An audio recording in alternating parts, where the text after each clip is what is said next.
Welcome to the Life with Joey Calvo podcast. I am Joey Calvo. Our podcast is part of the World Podcast Network, and you can be able to listen to over 1,100 podcasts, over 12 genres on HTTPS :// worldpodcast.network. And you can rate us on the leaderboard and help us increase as well. So today we have Joe Hilliard. He is a epic and dark fantasy author who uses TTRPG and strategy game experiences to influence his writing. So, in other words, the D&D meets sword and sorcery novels. So, Joe, welcome to the podcast. Pleasure to be here. Thank you very much for having me. Yeah. So, how did you get? So, let's hear, who is Joe Hilliard? How did he get to this? Yeah, so my journey to authorship is pretty strange. I've always wanted to be an author, and when I was growing up, I grew up next to my uncle's bedside. He was paralyzed in Vietnam, and he was a Marine, and there was very limited things for him to do. And one of the things he could do was write, which he did for some pulp fiction magazines, did mostly horror stories and suspense stuff, shorter stories. But he also, at a very young age, introduced me to Dungeons and Dragons. So I fell in love with D&D and Lord of the Rings and always wanted to write. But, as life happens, I graduated college, I went to DC, and I became a DC lobbyist. I did a lot of defense work for about 20 years. And when COVID hit, I was one of those COVID authors that had nothing to do for about a year and a half. So I wrote that what was supposed to be a single novel that it was on a bucket list of stuff to do. And then it turned out that I was able to publish it. And it's now the fourth novel, which is the final novel in this first series, comes out next month in August. And beyond that, I've got a video game coming out in 2026 and a graphic novel adaptation coming out in 2026 as well. So, it's taken on a life of its own. And now I do this as opposed to, political stuff in DC. I don't do that anymore. Okay. All right. So, how do you compare Pittsburgh to Philly, Mount Pocono, and Allegheny National Forest areas? So Pittsburgh to Philly is like, two cousins that pretend they don't like one another, but really do. Right. Okay. So it's like, now I'll say that because I played a lot of sports growing up. I played collegiate hockey, and, of course, the Penguins and the Flyers have a heated rivalry. And at one time, the Phillies and the Pirates had a heated rivalry. But, the Steelers and, the Eagles are always in the other conference. And it just seems like once every 4 years you get to play them. It's a little different story. But the cities are, divergently different. I think that Philadelphia is much more cosmopolitan. It's much more East Coast. And if you asked Philadelphians about us Pittsburghers, you would say we're somewhere in the Midwest. But when you're here in Pittsburgh, we consider ourselves sort of East Coast, and we're lost in the middle somewhere. But Pittsburgh's one of the the biggest small cities in the country. It's very safe. It's a fun place to live. You got all the big amenities like you have in other larger cities, but also you don't have some of the same problems that some of those larger cities have. So I really I enjoy Pennsylvania. I'm a Pennsylvanian. I've been a Pennsylvanian for life, and I've spent time in both those cities. Poconos and Allegheny National Forest are two different places, right? Poconos is much more touristy. You get a lot of New York influence, New Jersey influence, and you go there to have fun and vacation. Allegheny National Forest, you go to camp, hunt, fish, and hike, right? And they're like two different things, right? So, for me, as an avid outdoorsman myself, I guess if I had to choose, there's no harm in choosing either of the two. But since Allegheny National Forest is a little closer, I'd probably choose that. But I've been to the Poconos, and it's a wonderful place. My parents honeymooned there, right? So like there's a connectivity to it, and it's just beautiful countryside. Okay. Well, believe it or not, I'm actually in Philadelphia, so it makes it so much easier. And in reference to what you were stating in reference to Philadelphia, yeah, Philadelphia does have a lot to offer. Pittsburgh, I've never been there.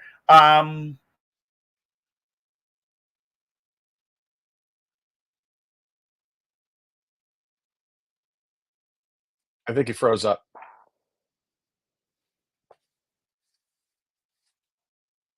Are working Yeah. on getting it. Yep. Oh yes, our great internet sponsored by T-Mobile sucks during live streams. No So worries. It's all good. yeah, You're back now. It's all good. that happening. Yeah, I keep forgetting to mention that. But so that first question and these other two questions are from our number one fan and big supporter, and she is an actual superheroine, and she has a very special question for you. Do I'm you all enjoy ears. do you enjoy superhero comics? I do. I grew up on them, right? And so part of fantasy and sci-fi, the stuff in which I write, you find a lot of that stuff. It's festooned with it, really. And for me, I grew up on the Dark Knight version of Batman, right? And I grew up on X-Men, and as I've gotten older, I also read graphic novels, right? So that's a big part of my genre, where a lot of this stuff that comes from, and you see a lot of adaptations into movies now. Whether it's Deadpool coming out this weekend, or you see that Netflix stuff that they do, and they adopt some of these and pull them through, all the way to like Walking Dead, which started as a graphic novel and ended up being on TV for 10 years or whatever it was. So for me, I have been a hero of comics in general, but in specific, superheroes. And if I had to choose a superhero that was my favorite, that would be a tough one for me. I mean, I think the obvious choice is Wolverine when I was Mm-hmm. growing up. I also liked Spider-Man when I was a little bit younger, but I hate to say it, I'm a fan of the villains. I love a good comic book villain. So Green Yeah. Goblin is probably my favorite of all time, and I'll throw a shout out to Space Ghost. I like Space Ghost too. Oh my God. Yeah, I remember that on TV. Yeah. Me myself, I'm a big, huge Wonder Woman fan. As you can tell, Linda Carter yesterday turned 73. But this superheroine that brought this question out, unfortunately, I don't have any pictures of her. She is on Twitter and on Instagram. And as I said, her name is American Fox. But when you do on Twitter, it's at American Fox 4, and on Instagram at American Fox 12018. Matter of fact, hold on a second. Give me one moment, folks. We're no longer on the anchor.fm, so it is kind of hard, but I'm going to do this. I don't know if you'll be able to see. Nope, I just disappeared. But that is American Fox, folks. She looks like Wonder Woman. Yep. Yeah.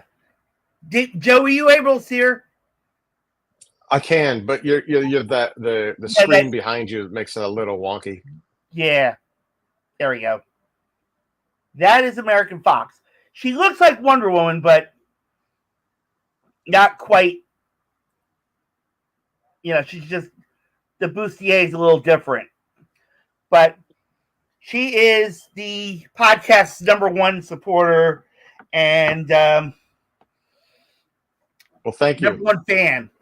So most of these questions, if I don't have them, she usually brings them up for the guests. I'll tell you, I run into a lot of cosplayers at my conventions, right? So like this weekend is GalaxyCon in Raleigh, and there's about 65,000 people waiting to descend on Raleigh for that, and there's going to be cosplayers out the wazoo, and they're fun, and they put a lot of time and effort into their costumes. They take a lot of pride in it, and I appreciate that community because a lot of them are fantasy adventure readers. Yeah. Speaking of fantasy, what type of fantasy intrigues you? So for me, there's varying types of fantasy adventure, right? There's epic fantasy, which we all know is kind of Tolkien, where it's the ultimate good versus the ultimate evil, and the world hangs in the balance. And then there's classical fantasy, which is more like Dungeons and Dragons and Sword and Sorcery, and even Sword and Sorcery is its own category, which is fantasy that doesn't have a lot of magic, but it has magic that's rooted in it. More like Conan the Barbarian or Beastmaster, where there's not everybody has it, it's not readily available, and it's there. And I prefer to read epic fantasy because I think it's so engrossing, right? You've got the history of the realm, you have your own spell systems, you have your own pantheon of gods, you've got this future, past, and present, and ultimately these big battles consume me. I enjoy writing that, but for me, I've put a dark spin on it. I add a little gothic to it. I add my monsters into it, and it makes it a little bit more fun. So the good guys don't always win, but by the same token, you've got something to cheer for, and the villains have the possibility to find some level of redemption, or a redemption arc at least. Okay. So we're going to go back to the superhero thing a moment. And being that I mentioned about American Fox, have you ever thought of, you said you have projects coming up for 2026, and have you thought about even expanding into, being that you like the villains more, of creating a villain yourself and a superhero of some kind, and doing a series off of that? So so what I've done is my first spin-off novel from the series that I've written is going to be called The Black Rose, and that comes out in 2025, and it's one of the 3 origin stories I plan on releasing between the first series and the second series. And it's straight up right out of it's villainy 101, right? So the character of the Black Rose is the nickname for an assassin in my novels, and he's my most popular character. I've had people tell me that he's my Boba Fett, and things like that. And so that's humbling, right? And I like the idea of being able to take that and give people the origin story behind him, because he's not just he's not just evil born, right, that way. He was created, and this is the backstory you get to see on how he becomes this evil assassin. So for me, I find that very intriguing. I enjoy writing that kind of stuff, and I'm doing exactly what you're saying. I'm taking one of my big bad evil guys and spinning him up and giving him his own novel. Okay. And have you thought of like a superhero that would be this black? You said Black Rose was the name of the character, correct? That's exactly right, Black Yeah. Rose. Okay. So no, So I haven't given too much thought on the superhero side of it, but in many respects, when you write about fantasy, and in the fantasy genre, the rules are whatever you make them, right? And you could do time travel, you can do superheroes, you can do whatever you want, magic. There are no limitations to it because it's not real, right? And so I think a lot of folks are attracted to that because it's a level of escapism for them, and something they can find that takes them away from their day-to-day travails. yeah, And so, for me, it's always a possibility. I'm never going to say no. But right now, it's just he's written as a character and gives everybody sort of a peek behind the curtain as to how he became the assassin known as the Black Rose. Yeah. yeah.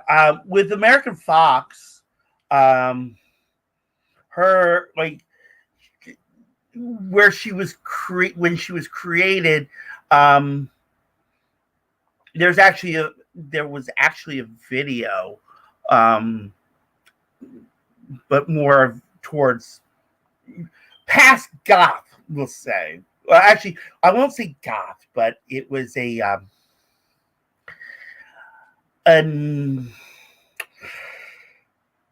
adult entertainment video is where I first came across American Fox. And like I said, she is an actual superheroine. She actually does go out at night and fight crime and so on. And there have been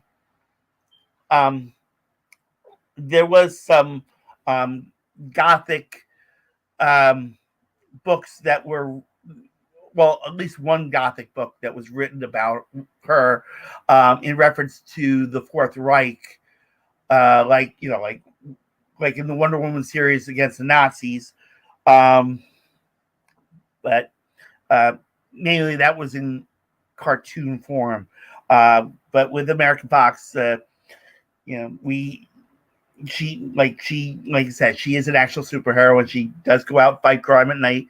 Um, so um, and like I said, she's one of our biggest supporters. I mean,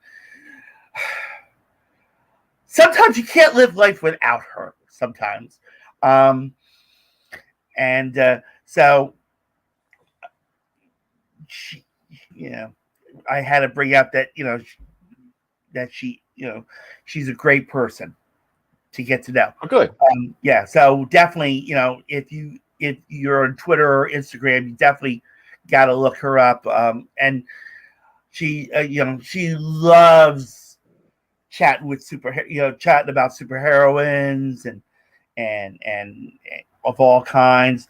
Um, so definitely, that's definitely something you might want to look into. Um, Happy to. yeah, and she's great. She is like a great supporter, and I've done podcasts where I've literally thanked her, and she's already aware of it. So, um, so you got this villain Black Rose coming out in 2026 or 2025. I'm Yep. sorry. Now, this one that's coming out in 2026. Can you elaborate a little more about it? Yeah, sure. So the second series will follow up from the Warminster Saga, which is a 4-book series that will finish here in the summer. And that'll give me enough time to write the next series. It'll be a trilogy, and it'll be 7 years in the future after the epic ending of these 4 books, which will end with my 4th novel called The Echoes of Ghostwood. And so that's where we leave off, and then in the breach in that down year of 2025, that's when I release those 3 origin stories of my, I think, most popular characters, and then leading into 2026 we'll see a trilogy, probably something in the winter, something in the spring, and something in the fall, and then end it with a box set and see where that takes us. So next 2 years are pretty planned out, and it's, if you think it sounds busy, it will be. It's a lot of writing, but I'm looking forward to it. Okay. And and going back to Black Rose, have you thought about, back in the, how the Justice League had the Legion of Doom? Have you thought of creating your own quote unquote Legion of Doom to go with Black Yeah, Rose?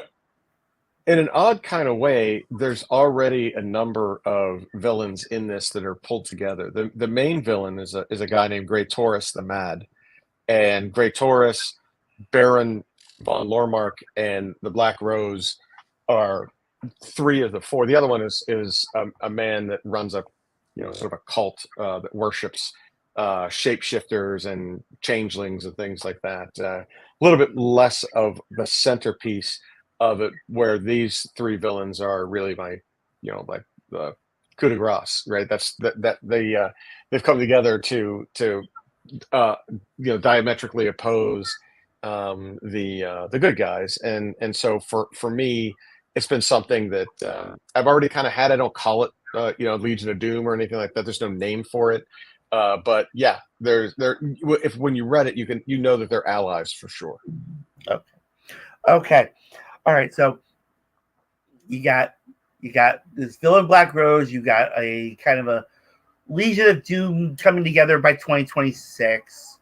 Now you were mentioning about the Warminster series. Explain about what the Warminster series is for those that are new to.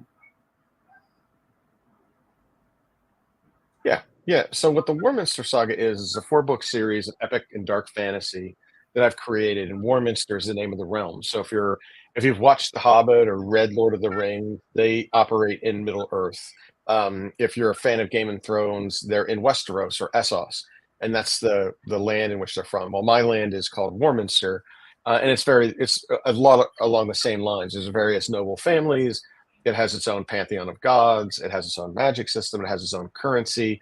So you're immersed in this world I've built as part of this, and you kind of follow the heroes through their path. And there's two story arcs that bring all the heroes together. The first is the story arc, which is kind of tropish. It's sort of like the Chosen One versus the false prophet, and that's Great Taurus the Mad, the evil villain, and Damus, who is kind of a young, upcoming prophet, and he sees the return of this villain coming back to take revenge on his sect.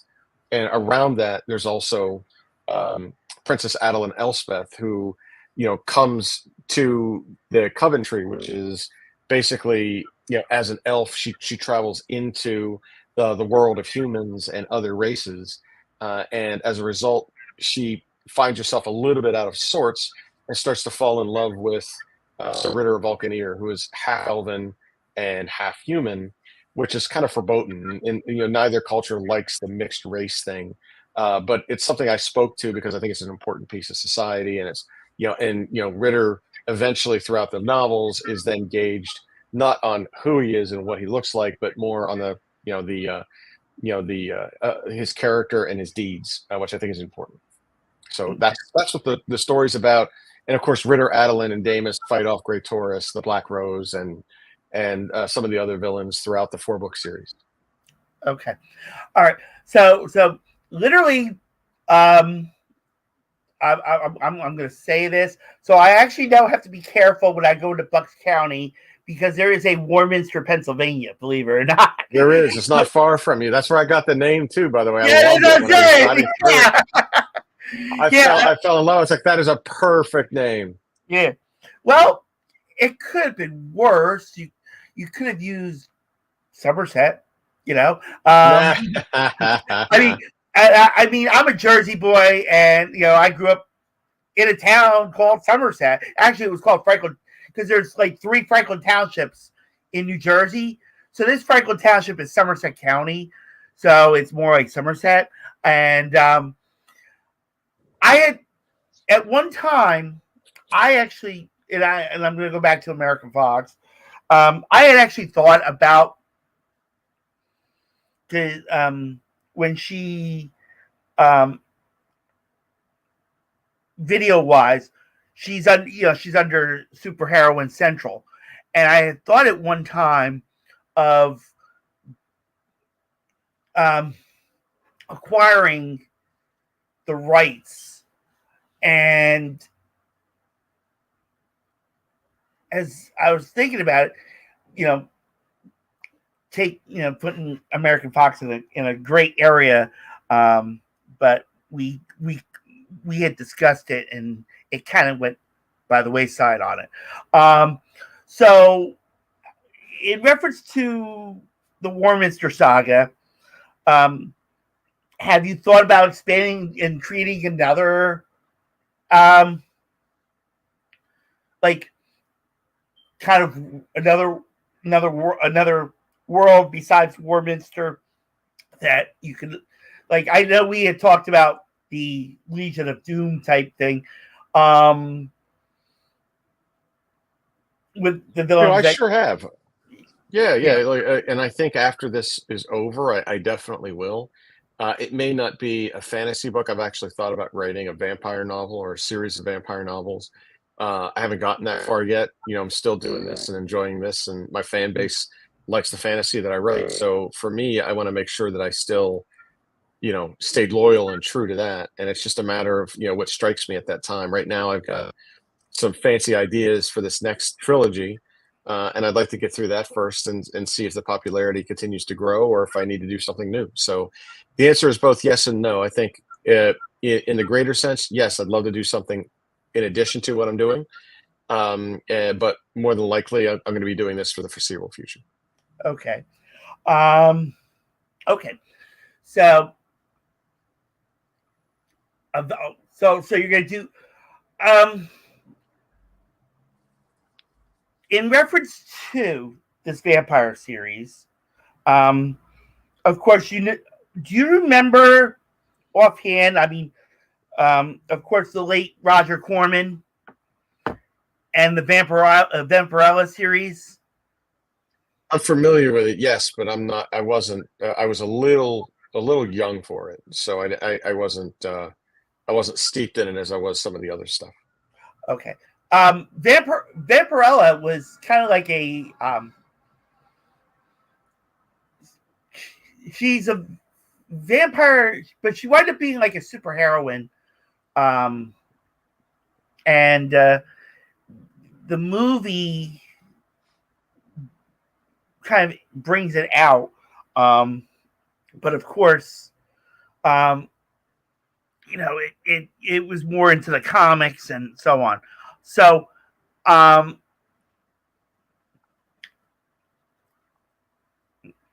but that's definitely a thing. So this vampire series you're gonna eventually write is kind of just gonna be like a Dracula based series. You said correct? Well, it'll be a vampire-based series. I can't use Dracula because those rights are owned by Stoker and his and the family. But it will be definitely vampire-like. I think if I were to describe it as something, I would probably describe it as a mix between Dracula and Salem's Lot, where the vampire itself takes on a different form than what you would expect. So I think that'll make it interesting and keep people turning the pages. Okay, so you're gonna make this vampire like a shapeshifter type personality, because you had mentioned before you were into the shapeshifters and so on. Um, so all right, so I kind of ran out of questions a little bit. And actually, No worries, man. even though I'm intrigued. I'm not see personally. I'm not much of the. I didn't play the Dungeons and Dragons and watch the Hobbit and all that. Like I said, I was more into watching Wonder Woman and the Super Friend commercial cartoons and Isis and the Supergirl movie. I think I saw the original Supergirl. Yes, I did see the Supergirl movie and the Superman movies, and the Batman movies, and actually the two Wonder Woman movies, and with Deadpool and uh, Wolverine coming out soon. Hopefully, um, have you maybe looked into? You said this one that's coming out in 2026. You said it's coming out into a film. Oh no, it's coming out into a video game and a graphic novel. A video game and graphic novel. Okay. Have you thought about introducing him to like trying to bring it out into like the TV and movie series? Oh, I'd love to do that. That's hard to do. That takes years and millions of dollars. I've got to have many more books sold to interest those in Hollywood.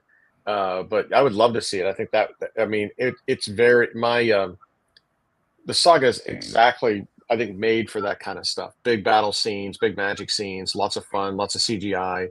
People would Mm-hmm. have fun with it, and so yeah, I would love to see it there. I just think that I'm 5, 6 years away from even being in consideration for something like that. Okay, great. All right, so as we're coming up kind of on a little bit of time, um, how can people reach out to you and learn more about Joe Hilliard? Well, I am really easy to find, my friend. So if people want to look for me on Twitter/X, Instagram, YouTube, whatever, typically look at JV Hilliard Books. Or if you want to find me on Facebook and Discord, it's just at JV Hilliard. Or if you want to buy the books and check them out, you can find them pretty much anywhere. So if you're an Amazon shopper, go to Amazon. You can go to my publisher at dragonmoonpress.com. If you download an audiobook instead or an ebook, you can find them on Audible or any of the distribution channels for that, and check out the first book in the series, Last Keeper.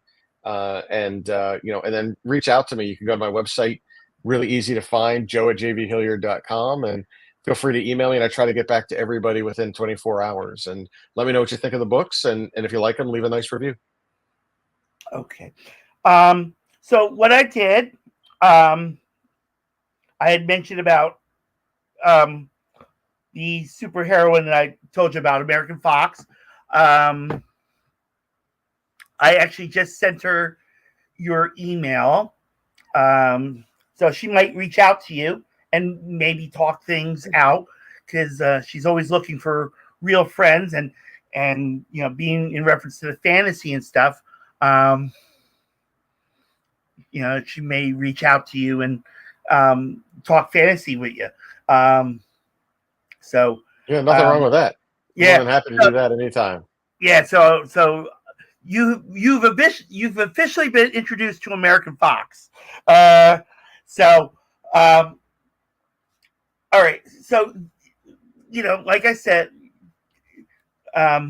definitely check Joe out, and follow him on Twitter. Um, and especially when these series come out in 2026, 2025, 2026, definitely, if you know any filmmakers that are out, anybody that's out there that watches this video on YouTube, and knows filmmakers, definitely let them know. Hey, we got a great. This guy is very great. He's got some. He's got the saga out. Maybe you can make a movie off of it. Reach out to him and make a movie off of it. Thank you, sir. Yeah, definitely. I know of. I know it. I